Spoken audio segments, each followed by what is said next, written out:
répondre aux attentes et aux préoccupations des citoyens de l'étang de Berre sur les problématiques de la pollution de l'air. Donc, dans ce cadre-là, il s'agit de répondre à chaque attente des citoyens. C'est vraiment un engagement fort que l'on a. Et une des attentes, c'était quel arbitrage entre emploi et santé. C'est vraiment une ligne de fond qui sous-tend un peu toute la problématique sur le territoire. Et c'est dans ce sens-là que nous avons voulu faire intervenir l'INSEE aujourd'hui pour avoir des éléments concrets. Qui mieux que l'INSEE chiffre tout ça, tout ce qui est emploi, salaire, etc. Donc, c'est l'INSEE aujourd'hui qui nous fait cet éclairage sur l'emploi.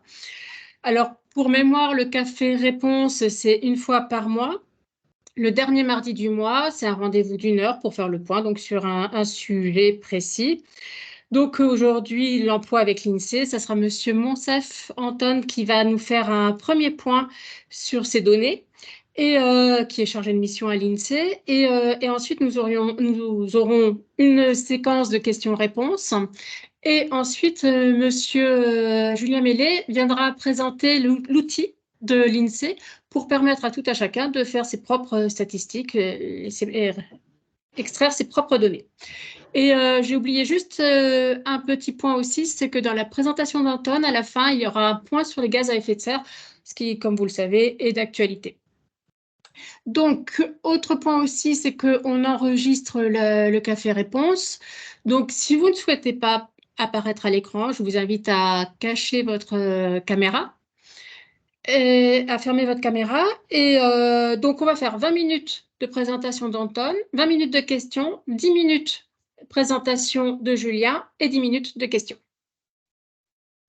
Et réponses, évidemment, à chaque fois. Hein. Pour les questions, je vous invite soit à lever la main, soit à écrire dans le chat, comme vous préférez. Je prendrai toutes les questions dans l'ordre d'apparition et je vous donnerai la parole. Voilà, je vais laisser la parole à Anton déjà. Donc, je vous renouvelle mes remerciements pour votre participation et votre intervention aujourd'hui. Voilà, bonjour, je vais vous présenter donc une étude qui est sortie en décembre 2021, que j'ai réalisée avec Pascal Rouault. Donc, l'étude est intitulée Pourtour de l'étang de Berre. Donc, entre 2008 et 2018, progression de l'emploi aéronautique, recul des industries très liées au port. Donc, cette présentation se fera en 4 parties. Donc, on regardera d'abord le pourtour de l'étang de Berre, c'est un pôle d'emploi industriel. On a une hausse de l'emploi dans le non portuaire, mais une baisse dans le portuaire. On a des emplois plus qualifiés qu'avant et fortement dépendants de l'étranger. Et enfin, on terminera cette présentation en parlant du pourtour de l'étang de Berre qui concentre les émissions de gaz à effet de serre du département. Donc ici, les secteurs considérés, c'est l'emploi industriel, donc c'est les secteurs industriels classiques, mais également 3 secteurs connexes, le commerce de gros, le transport entreposage et les activités de services administratifs et de soutien, puisque beaucoup de groupes industriels s'organisent avec des établissements dans lesquels ils mettent leurs salariés. Donc les activités très liées au port sont celles dont plus de la moitié des salariés travaillent dans un établissement qui dépend directement du port. Alors, ces établissements ils sont repérés comme tels lors de l'étude sur le cluster industriel portuaire du Grand Port Maritime de Marseille, qui a été réalisée en 2016.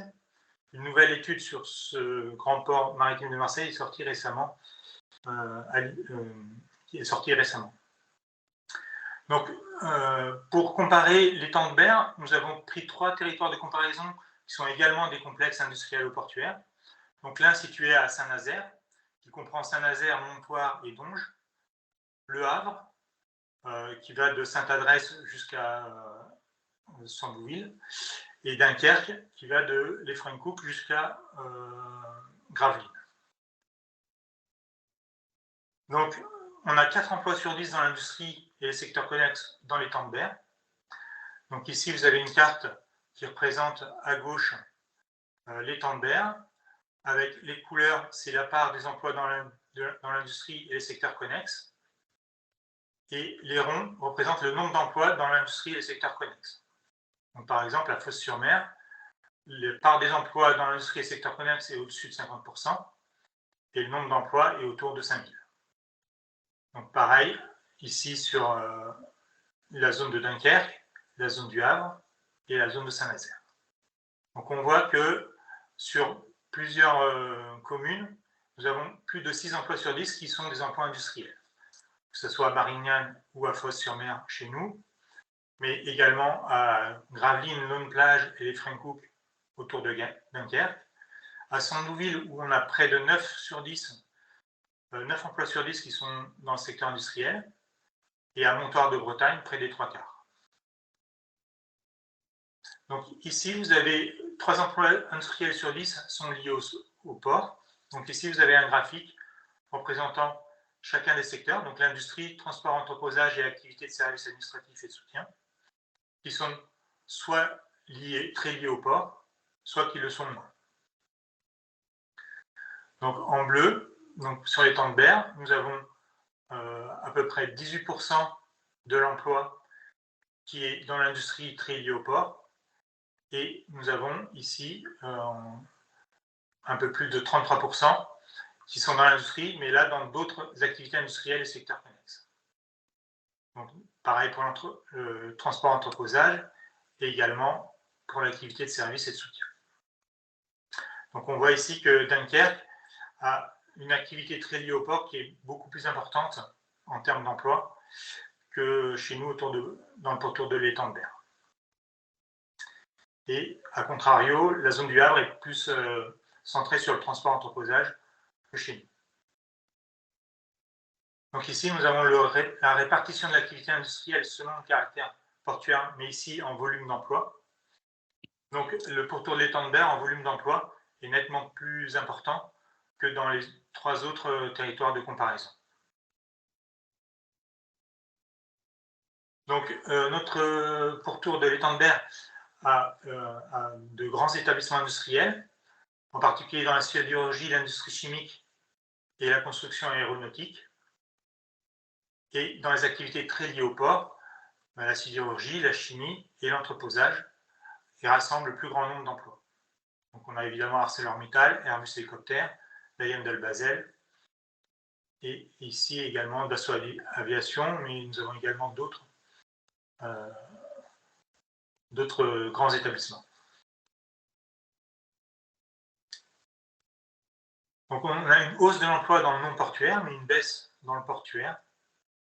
Donc ici, nous avons un graphique qui représente l'évolution de l'emploi industriel entre 2008 et 2018. Donc la première barre, c'est sur l'ensemble de l'industrie et des secteurs connexes. Donc en bleu, nous avons la pourtour de l'étang de Berre. En jaune très clair, la zone du Havre. En jaune un peu plus foncé, la zone de Saint-Nazaire. Et en un peu orange, zone de Dunkerque. Donc on voit que dans les activités très liées au port, hormis Saint-Nazaire où le volume d'emploi progresse, dans les 3 autres zones, ça diminue. Et dans les autres activités industrielles et secteurs connexes, donc Saint-Nazaire progresse plus fortement que chez nous, mais sur le pourtour de l'étang de Berre, ça augmente plus fortement, et c'est la zone du Havre qui connaît une hémorragie de l'emploi.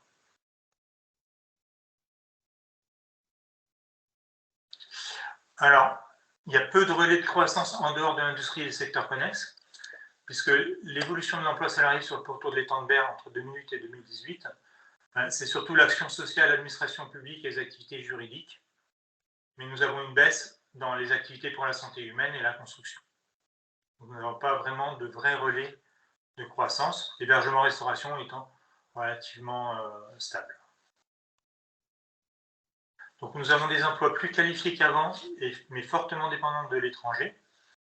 Donc ici, nous avons donc un graphique avec 2 barres. Donc la première, c'est pour l'année, donc 2008 et 2018. Ici, nous avons le pourtour de l'étang de Berre, la zone de Dunkerque, la zone du Havre et la zone de Saint-Nazaire. En vert, ici représenté, nous avons les cadres. En rouge, les employés. En jaune, les professions intermédiaires. En bleu clair, les ouvriers qualifiés. En bleu foncé, les ouvriers non qualifiés. Et enfin, en gris, les autres. Donc on voit ici que dans toutes les zones, la part de cadres a augmenté et la part d'ouvriers non qualifiés reste élevé malgré tout. Mais le pourtour de l'étang de Berre a une proportion de cadres qui est largement supérieure à celle des autres zones. Ici, nous avons la répartition des salariés par niveau de diplôme. Donc, en vert, les bacs plus 2 ou plus. En jaune, les bacs brevets professionnels. Ensuite, en bleu clair, les CAP et BEP. Et enfin, en bleu foncé, les non diplômés.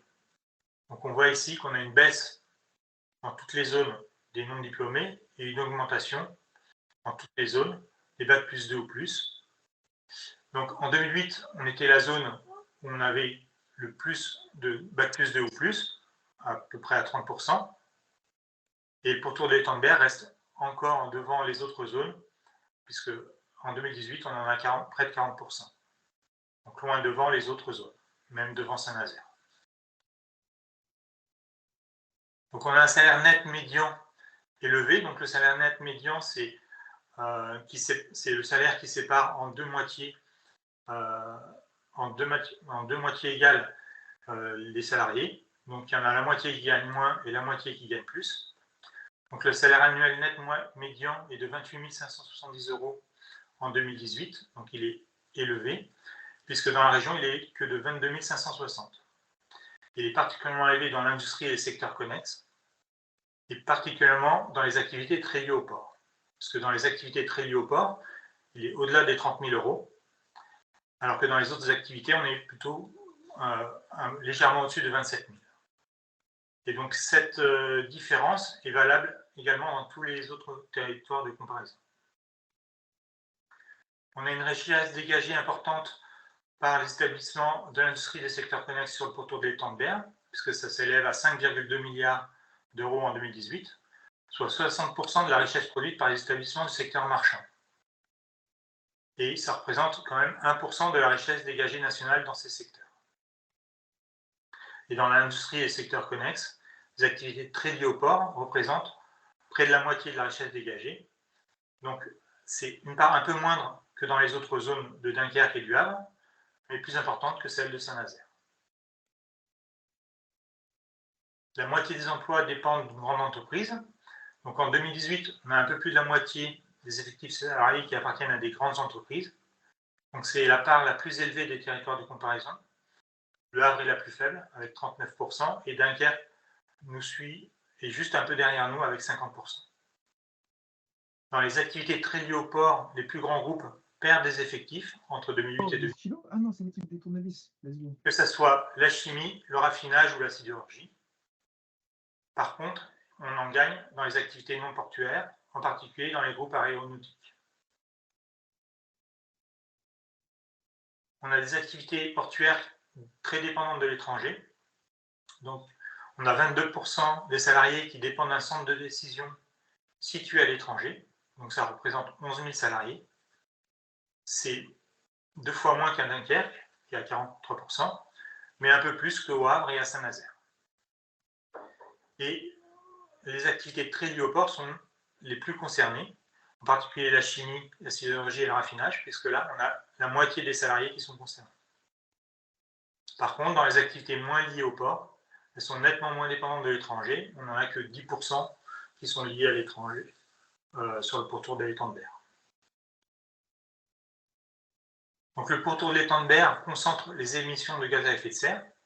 Excuse-moi, Anton, juste avant de passer à ce gros chapitre-là, il y a une demande dans le chat de définition précise de l'activité très liée au port. Alors, l'activité très liée au port, c'est les activités, donc, comme je l'ai dit, qui sont dans les établissements où plus de la moitié des salariés travaillent dans un établissement qui dépend directement du port. Donc, ces établissements, ils sont repérés comme tels lors de l'étude précédente sur le grand port maritime de Marseille, qui a été sortie en 2016. Donc, en gros, sectoriellement, ça signifie plutôt la sidérurgie, plutôt la chimie, voilà, ces grands secteurs-là. Merci.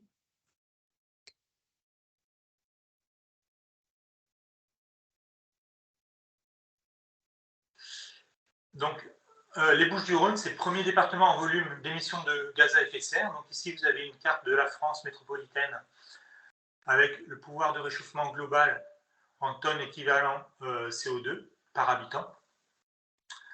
Donc ici, nous avons évidemment les Bouches-du-Rhône et en deuxième, la Seine-Maritime. Donc en volume total des émissions, ça représente 25 millions de tonnes équivalent CO2. Donc on a un pouvoir de réchauffement global qui est supérieur à celui de Seine-Maritime et également celui du Nord, ici. Alors la combustion et métallurgie sont les principaux émetteurs. Donc ici nous avons une carte par secteur d'activité. Donc évidemment nous avons ArcelorMittal Dunkerque et ArcelorMittal Méditerranée qui se distinguent dans leurs émissions de gaz à effet de serre.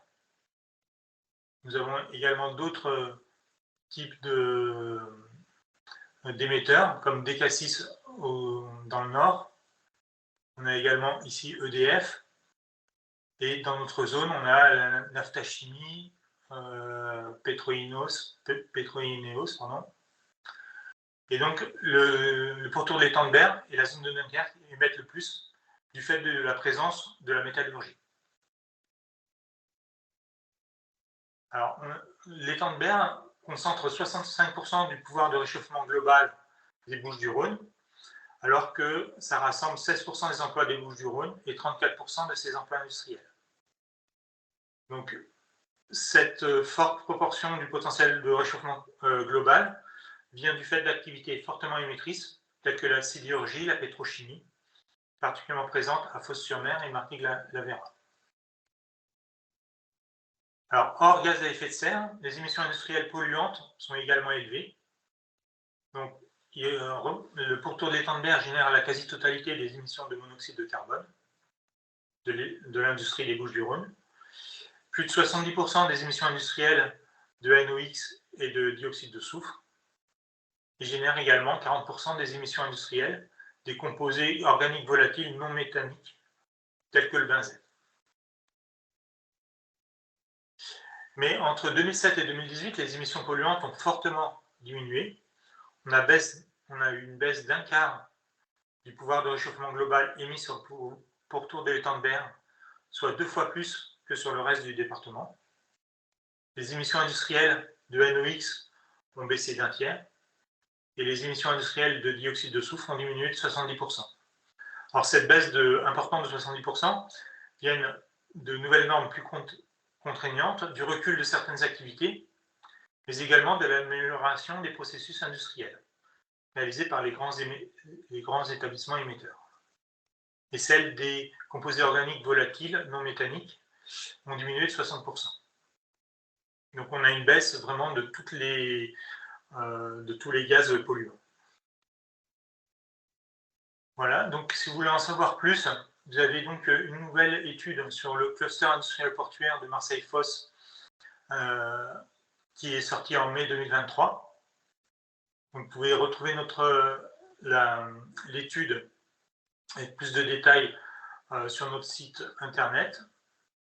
Nous avons également d'autres études portant sur les Bouches-du-Rhône, sur l'industrialisation du littoral, également des choses un peu plus anciennes sur le cluster industriel portuaire, qui était un INSEE dossier, qui était sorti en décembre 2016. Voilà, je vous remercie de votre écoute. Merci bien, Anton.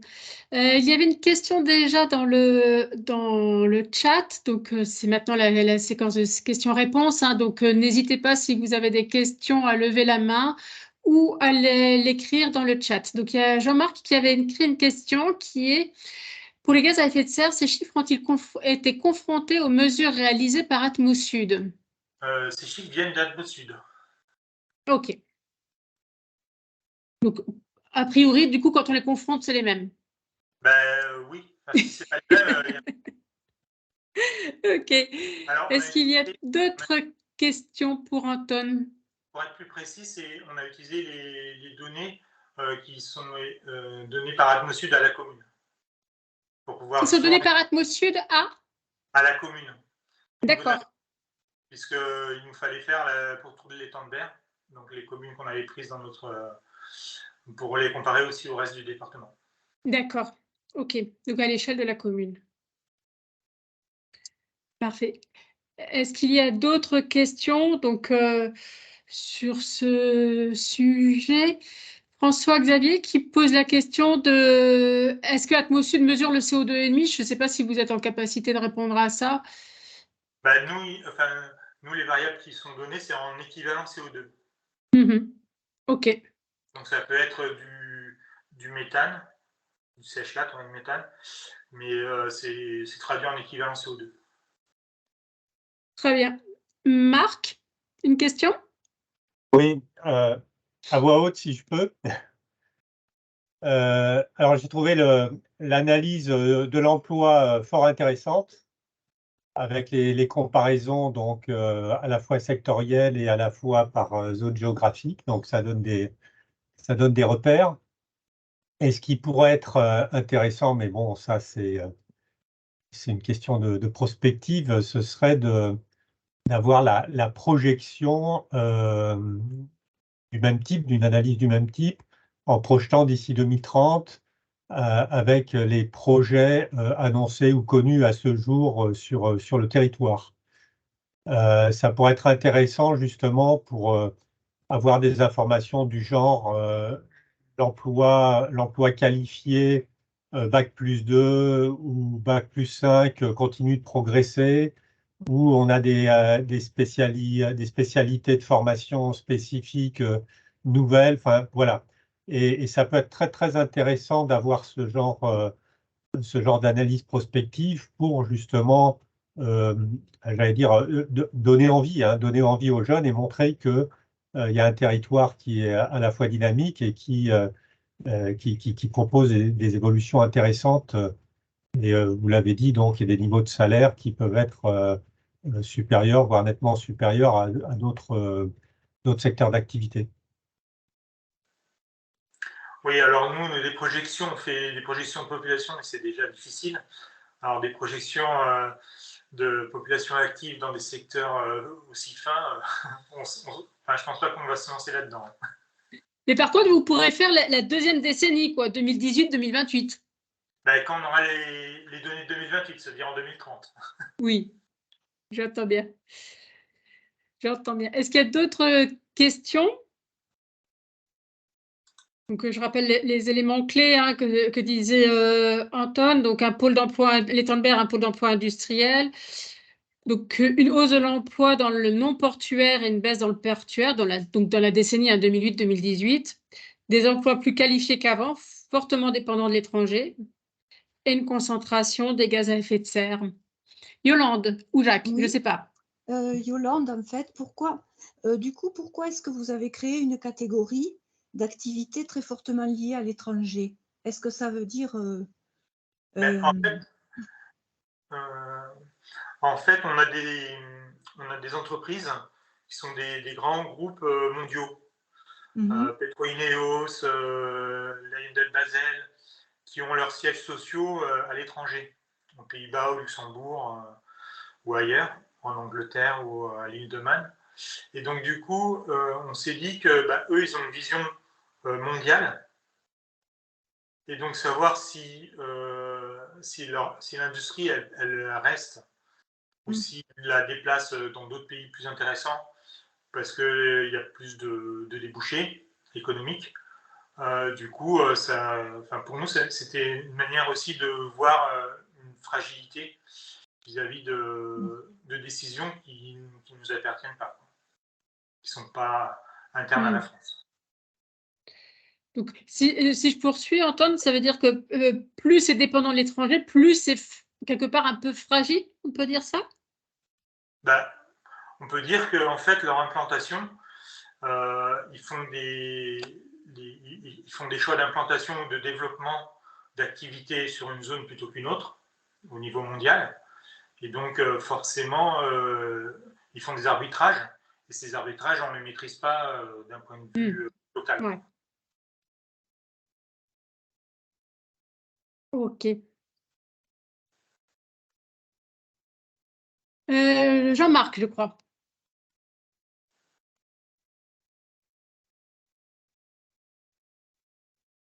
Jean-Marc, ton micro? On t'entend pas.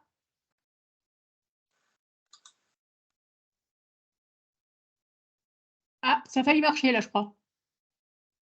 Mais ça marche pas.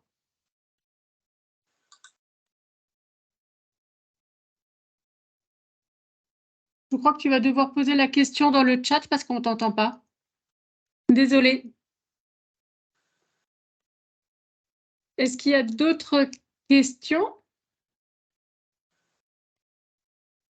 Donc, ce que soulignait Marc aussi, hein, c'est un salaire net médian qui est beaucoup plus élevé autour de l'étang, enfin en lien avec l'industrie, en tout cas que ailleurs dans la région.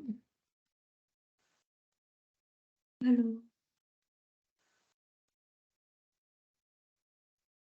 Est-ce qu'il y a, Marc, une autre question? Je peux reposer une autre question? Oui, pardon, oui, vas-y. Michel, je t'avais pas vu, autant pour moi, mais après, Michel. Donc d'abord, Marc. Oui, donc c'est moi qui avais posé dans le chat la question sur la définition précise de l'emploi lié au port, parce que je trouve que c'est un petit peu, comment dirais-je, à la limite dangereux de catégoriser lié ou pas lié au port, un petit peu lié, beaucoup lié, complètement dépendant. Il y a des activités, si le port n'était pas là, elles n'existeraient pas, mais il y a des activités qui bénéficient de la proximité du port, qui ne sont pas forcément liées directement au port.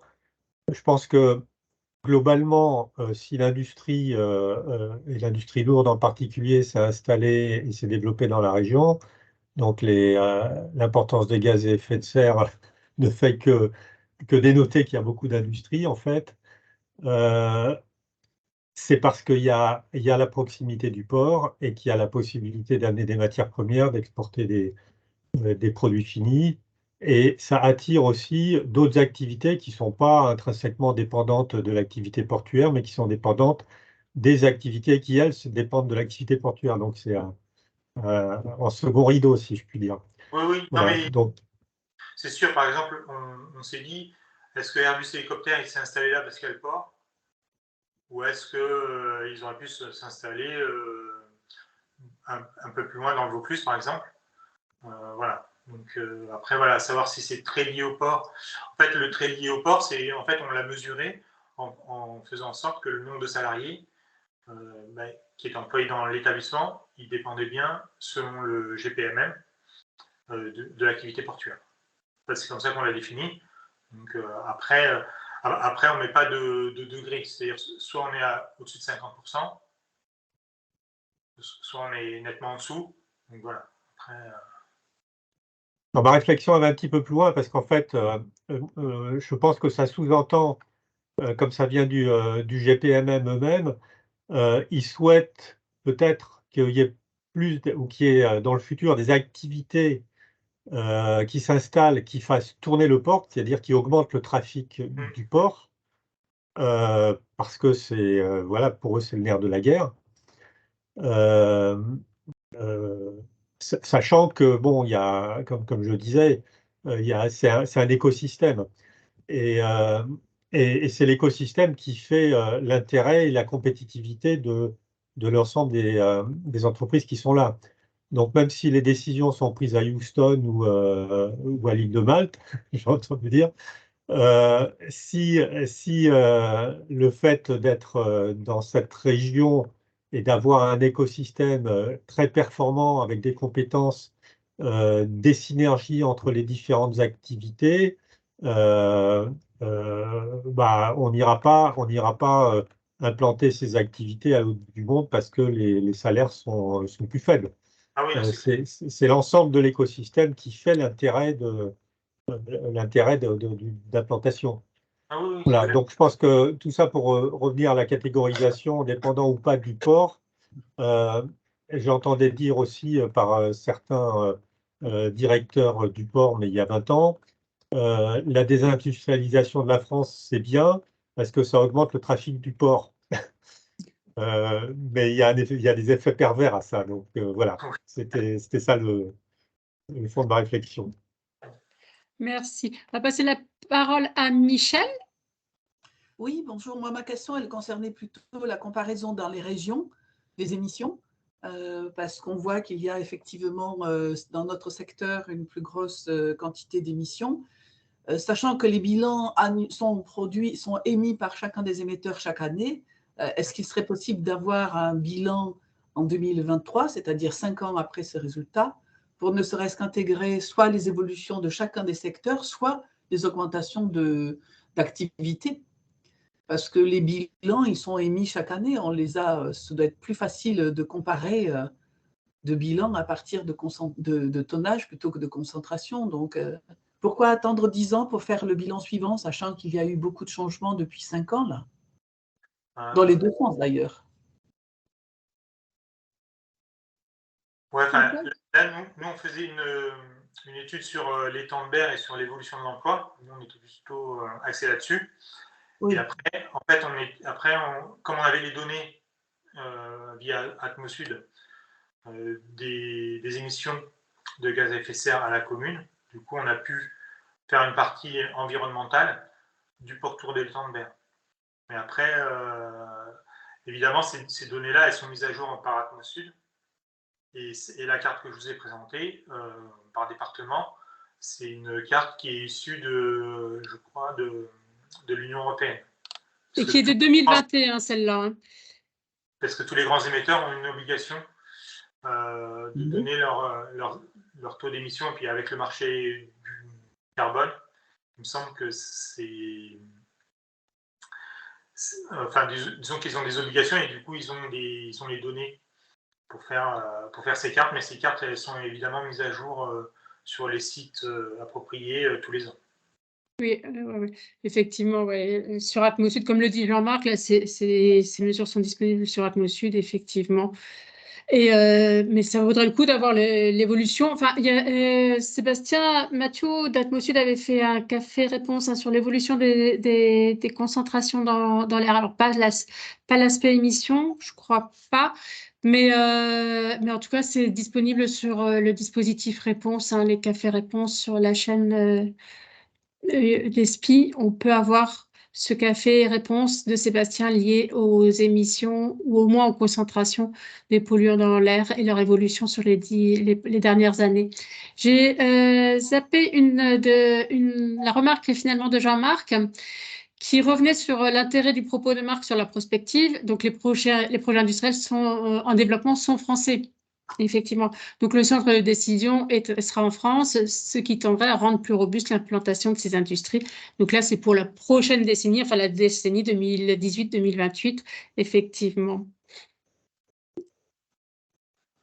Voilà. Est-ce qu'il y a d'autres questions? Jacques? Ton micro, peut-être? On ne t'entend pas?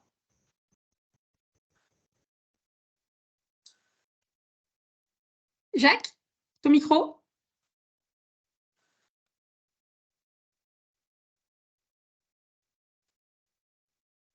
On ne t'entend pas.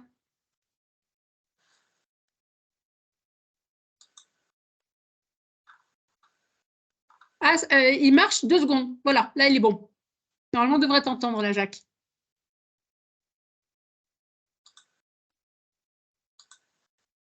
Ben non, toujours pas. Je suis désolée, il va falloir que tu mettes ta question dans le chat. Vraiment désolée, on ne t'entend pas.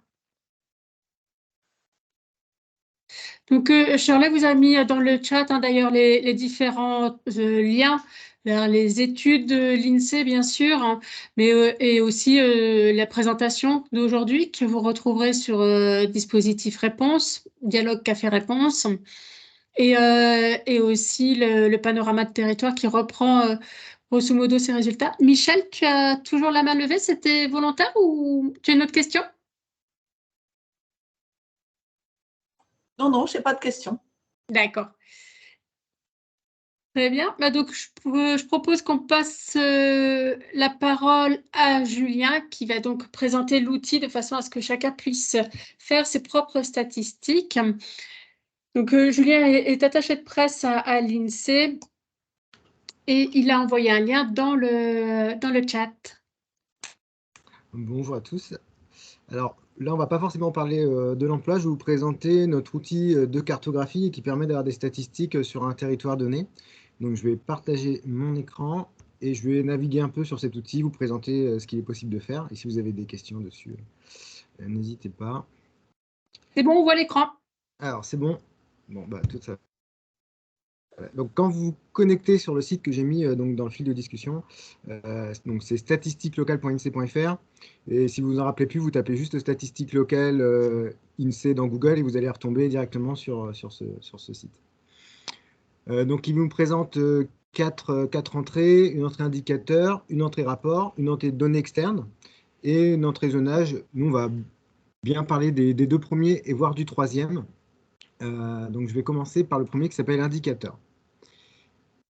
Donc, quand vous allez dans cette partie, vous avez une carte. Alors vous, comme vous n'êtes jamais connecté, là, vous avez la carte de France. C'est parce que moi, j'y étais tout à l'heure, donc il était resté sur la zone, mais non, vous avez une carte de France. Et sur le côté, vous avez les thèmes. C'est les thèmes qu'on retrouve aussi sur le site insee.fr. C'est les mêmes thématiques.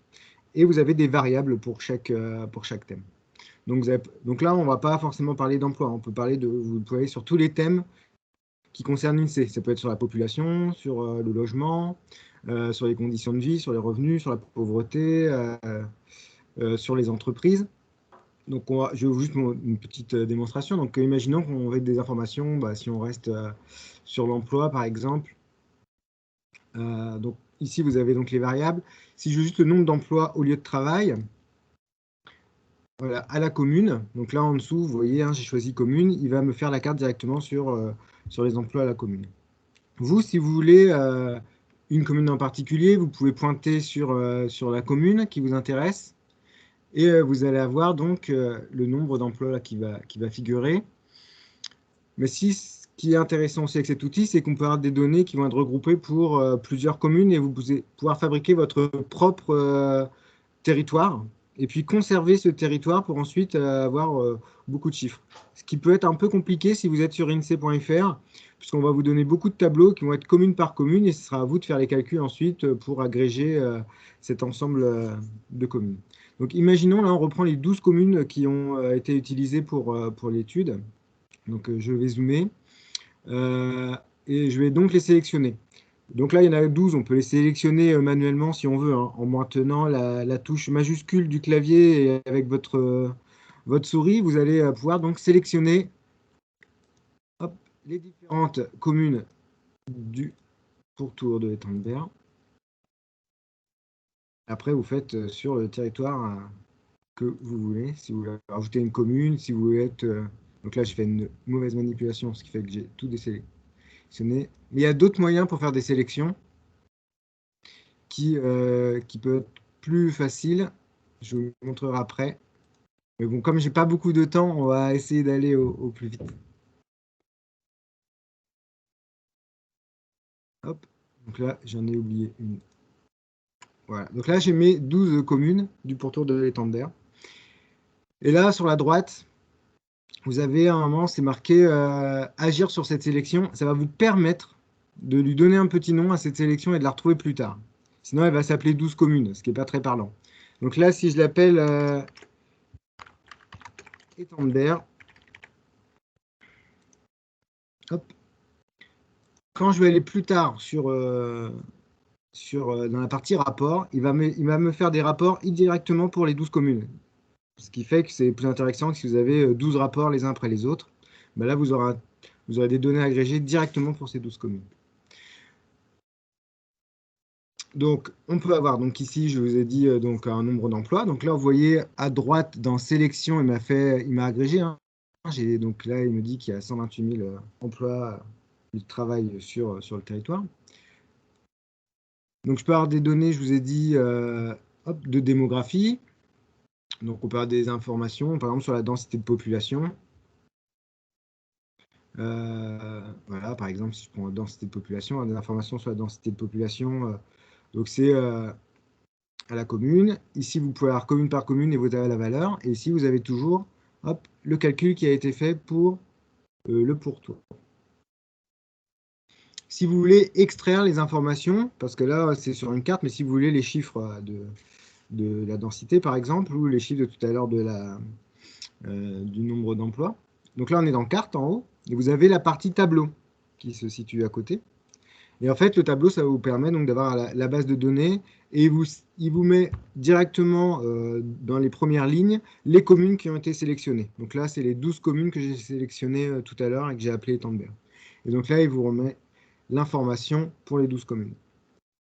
Ici, je n'ai qu'une seule variable, j'ai la densité. Si j'avais gardé tout à l'heure le nombre d'emplois, si j'avais le nombre d'habitants, le nombre de logements, etc., il m'aurait gardé autant de colonnes que de variables que j'ai sélectionnées depuis le début. Même si sur la carte, il peut vous mettre qu'une ou deux variables, là, dans le tableau, il peut vous mettre beaucoup plus. Et après, vous avez la possibilité d'exporter ces données. Donc là, vous avez la petite roue action qui vous permet beaucoup de choses. Et là, ça vous permettrait donc d'exporter votre tableau directement. Et vous pouvez dire, moi, j'exporte seulement la sélection courante, donc je veux que les 12 lignes. Sinon, il va vous exporter la France entière. Comme si vous étiez sur INSEE.fr. Si vous voulez accéder à des chiffres, vous allez exporter plus de 30 000 lignes si vous avez un document à la commune. Alors que là, vous, il n'y en a que 12 qui vous intéressent. Là, vous allez pouvoir exporter un tableau, un fichier Excel, un fichier CSV, et vous allez avoir juste vos 12 lignes. Ce qui fait que vous avez quand même gagné du temps par rapport à l'extraction que vous pouvez faire sur INSEE.fr. Donc voilà pour ce qu'on pourrait faire. Après, il y a une petite partie synthèse. Ça vous compare votre sélection par rapport à la France. Donc là, vous avez la France, étang de Berre, et là, vous avez des données dans le temps, puisque là, la densité de population, c'est issu du recensement, donc on a quand même beaucoup de données, donc là, depuis avant 1900, et donc là, vous avez l'évolution de la densité depuis 1176. Si vous êtes sur une donnée, comment on va dire, le nombre d'emplois, ça va être sur une période beaucoup plus courte, mais vous allez avoir des évolutions si c'est possible.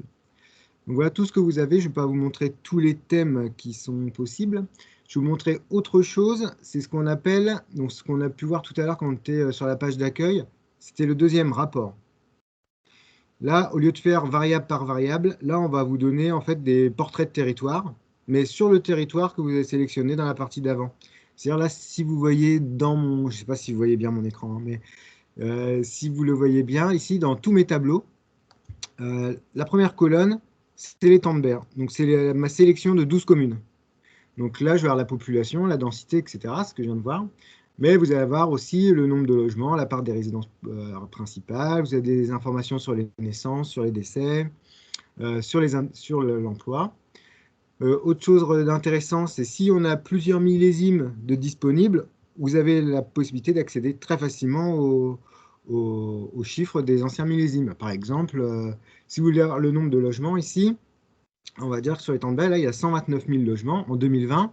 Et si vous voulez savoir en 2014, on avait 121, en 2009, on avait 116, etc. Et donc là, vous avez la possibilité de remonter un peu dans le temps sur les variables. Donc dès qu'on a la possibilité d'avoir des millésimes antérieurs, on le met à disposition et vous avez accès très très rapidement.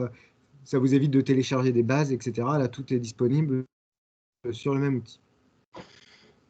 Donc, on a ici, c'est ce qu'on appelle le comparateur de territoire. Donc, c'est pour ceux qui connaissent un peu le site INSEE.fr, c'est un des produits phares quand même si on veut des données sur un territoire. Sur INSEE.fr, c'est comparateur des territoires. Et sauf que là, vous pouvez en 16 d'un coup que vous sélectionnez. Là, vous pouvez en faire que 2, mais vous pouvez remonter dans le temps, chose qu'on ne peut pas faire sur INSEE.fr. Donc là, il compare toujours à la France, mais si vous voulez comparer par exemple l'étang de Berre à un autre territoire, imaginons vous avez fait un autre territoire ailleurs en France, que vous avez constitué d'une dizaine de communes, vous pourriez ici le choisir aussi. Alors j'en ai des autres que j'ai fait pour d'autres occasions, mais je pourrais sélectionner sur un autre territoire, ou bien je pourrais dire je compare l'étang de Berre au reste des Bouches-du-Rhône par exemple. Et ici, je peux taper Bouches-du-Rhône. Hop, et le département. Et donc à droite, au lieu de le comparer à la France, je vais avoir des résultats qui vont comparer donc, l'étang de Berre aux Bouches-du-Rhône. Donc là, ça c'est pour la synthèse. Donc, ensuite, vous avez un portrait spécifiquement sur la démographie, donc évolution et structure de la population. Sur couple, ménage, famille, sur le logement, diplôme et formation. Ça, tout vient de la source recensement de la population. Enfin, sauf naissance et décès, où là, ça va être des données sur de l'état civil. Ensuite, vous avez portrait, économie et emploi. Donc, des informations sur la pop active, sur les caractéristiques des emplois, sur les salaires. Là, les salaires, en fait, on ne va pas les donner parce que les données sur statistiques locales, pour certaines variables, les données ne sont pas disponibles à l'échelle communale. Donc, comme il y a beaucoup de communes pour lesquelles il y a pas les données ne sont pas disponibles, en fait, là, si je vais dans salaire et revenus d'activité, je ne vais rien avoir. Si vous le faites, par exemple, sur une grosse commune et que vous faites Marseille par rapport au Bouches-du-Rhône, là, vous allez avoir des chiffres. Mais là, vu qu'il y a des petites communes dans l'ensemble des 12, on va pas avoir d'informations. Là, il faudra aller sur INSEE.fr pour aller chercher les données. Ensuite, démographie des entreprises et des établissements. Donc là, c'est les créations d'entreprises. Ensuite, des caractéristiques sur les établissements. Donc, savoir leur taille, sur les secteurs d'activité, nombre de postes, etc. Et après, des données sur le tourisme, mais là, ça va être uniquement du nombre d'hôtels, nombre de campings, etc. Donc, voilà ce que vous pouvez avoir ici. Donc, c'est les différents rapports que vous pouvez avoir sur votre commune. OK. Voilà, je ne sais pas si... Après, donc, la chose qu'on peut faire en plus, par rapport à ce que je viens de montrer, c'est qu'on peut, si vous avez un tableau avec vos propres données, vous pouvez les insérer dans l'outil en allant dans données externes. Par exemple, c'est une liste c'est des données à la commune. Il faut juste en première colonne le code commune, en deuxième colonne les données de votre variable, et vous faites un copier-coller de votre fichier Excel à cet endroit, et là en fait la carte elle va se faire toute seule. Et après elle va être enregistrée, vous pourrez faire des travaux dessus. Voilà. Bon, après, comme en 10 minutes, c'est pas possible de tout vous présenter. Dans À propos, vous avez ensuite une partie aide. Vous avez une aide simple. Et après, vous avez une aide très détaillée. Et donc, s'il y a des choses que j'ai montrées là et que vous en rappelez plus, vous pouvez les retrouver. Vous pouvez retrouver tout cela ici. Donc, j'espère que j'ai pu Super. vous montrer un peu quand même l'étendue du produit. Et oui, on voit que c'est quand même très, très puissant, hein. Donc, juste pour info, Julien, les dernières données, j'imagine que ça dépend peut-être des items, mais le dernier millésime, je dirais, c'est quoi alors du coup? Parce que c'est un Là, gros travail de récupérer toutes ces données, évidemment. alors là, c'est au niveau nous, c'est un outil qui n'est pas fabriqué en Provence, hein, c'est un outil national. Là. Après, ça va vraiment dépendre des sources. Par exemple, pour le recensement de la population, là, c'est 2020, donc une grosse partie va être du 2020. Après, D'accord. donc par exemple, l'état civil, je pense qu'on va aller jusqu'en 2022. Voilà. Ouais, évidemment, dépend. c'est dépendant des données, quoi. Tout est disponible aussi si vous êtes dans À propos présentation. Ici, vous avez la liste des indicateurs. Et ça vous fait un fichier Excel qui est assez pratique parce que vous avez toutes les variables qui sont présentées et vous avez tous les échelons géographiques disponibles pour cette variable et les millésimes disponibles aussi. Et quand c'est mis en ligne sur le site INSEE.fr, c'est mis en ligne aussi en parallèle sur Statistiques Locales. Il n'y a pas de décalage. Donc, OK. et dès qu'il y a des nouvelles sources sur la page d'accueil, ici, vous avez les dernières actualités. Donc, vous voyez les derniers chiffres. Très bien, parfait. Est-ce qu'il y a des questions sur cet outil qui ressemble un peu à l'outil qu'on avait vu déjà sur Circe PACA, qui était développé par l'Observatoire régional et qui permettait d'avoir de la même façon des portraits de territoire sur les indicateurs de santé. Donc là, c'est un peu le pendant, on pourrait dire, sur les indicateurs d'emploi et de démographie au sens large. Oui, c'est Géoclip, hein, je pense qu'on utilise tous à peu près, on est plusieurs sites à utiliser le même outil en fait. Au moins, on s'y retrouve. Voilà. Est-ce qu'il y a des questions sur ce sujet? Alors, j'en profite le temps que les questions arrivent, s'il y en a. Vous savez, on demande toujours votre avis sur le café réponse. Donc, Charlie a mis en ligne le questionnaire. Si vous pouvez y répondre rapidement, vous savez que ça nous aide pour les prochains. Valérie, qui souhaitait intervenir.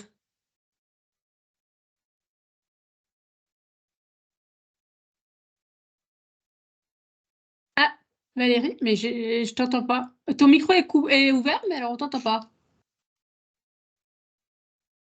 Alors, on avait peur de ne pas entendre les intervenants. En fait, on n'entend aucune question. Non, je rigole. C'est pas vrai. Bon, bah, comme Jacques et comme... D'ailleurs, Jacques, je crois que tu n'as pas mis ta question finalement dans le chat. Mais du coup, bah, mettez dans le chat parce qu'il y a un truc bizarre quand même qui se passe là. C'est sélectif, les questions aujourd'hui.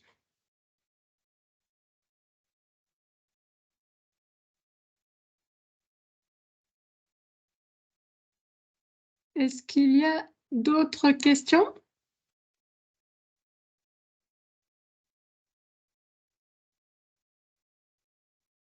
Alors, on va attendre que Valérie puisse la taper complètement.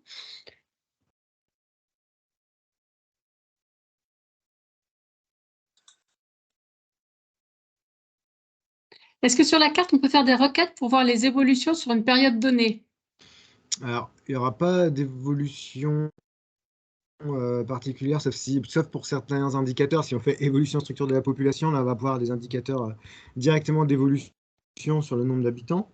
Par contre, on peut avoir sur la carte, si c'est disponible pour plusieurs millésimes, par exemple, si je reprends la population, non pas celle-là, mais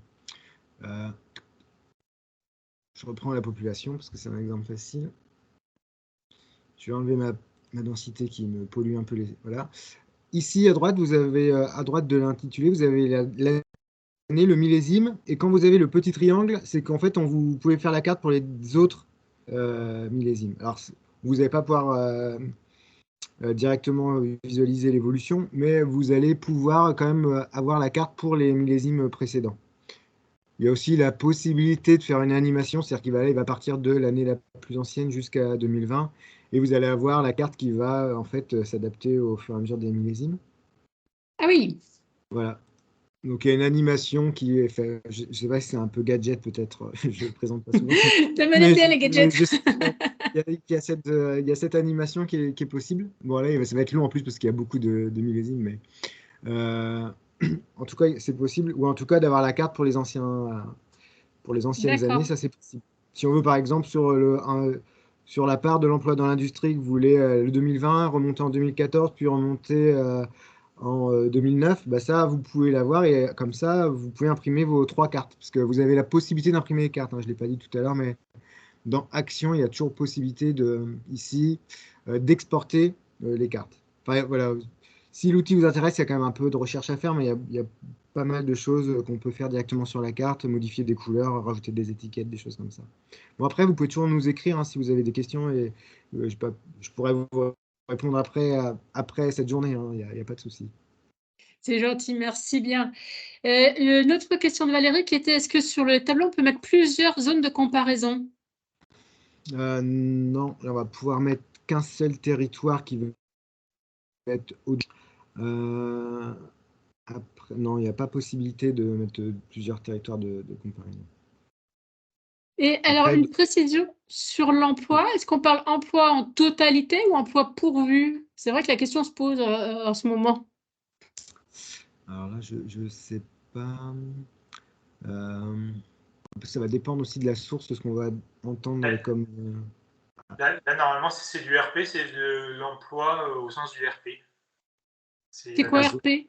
Recensement de la population. Pardon. Donc, ça veut dire emploi pourvu. C'est-à-dire la personne qui est recensée, elle dit qu'elle est en emploi. D'accord. Ok. Après, on a d'autres sources. Donc voilà, l'emploi, ça peut varier. Mais c'est toujours des emplois, donc soit pour le recensement, des emplois qui sont indiqués par celui qui s'est fait recenser, Mm. soit des emplois qui sont déclarés. OK. Marc? Oui, cet échange-là, ça me fait penser à une question qui revient souvent ces dernières années. C'est le nombre d'emplois en France qui sont non pourvus et qui est souvent opposé au nombre de chômeurs en disant il y a un manque d'adéquation. C'est ce nombre d'emplois donc offerts par les entreprises, qu'elles soient petites, moyennes ou grandes, non pourvus, on ne les a pas dans les statistiques INSEE, je suppose. C'est remonté par une autre source. Non, ça nous, je ne crois pas qu'on l'ait. Non, c'est sûr que nous, on n'a pas peut-être la RED. C'est Pôle emploi qui les a, peut-être.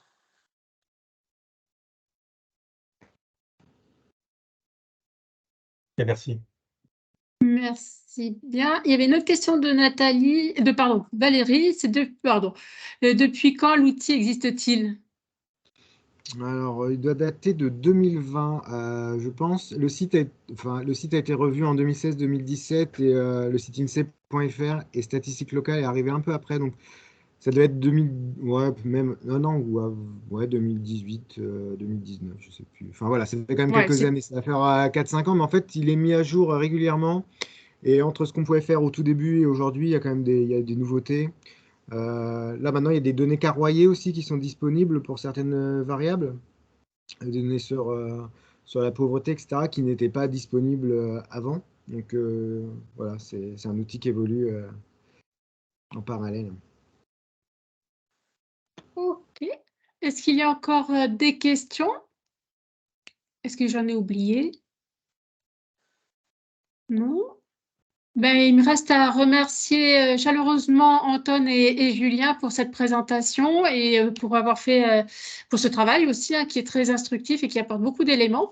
Donc, vous avez vu qu'on est tous très preneurs d'une nouvelle décennie hein, parce que effectivement la nouvelle décennie va être colorée différemment. Enfin, en tout cas, ça se profile dans ce sens-là. Donc, on espère qu'on vous reverra quand même avant. Merci en tout cas, merci beaucoup. Et à bientôt pour le prochain Café Réponse qui n'aura pas lieu en décembre parce que ça sera pendant les vacances. Donc, ça reporte à janvier. Et là, ce sera l'étude Kiomed sur allergie et pollution. Merci à tous, merci pour votre participation et à très bientôt. Au revoir. Merci.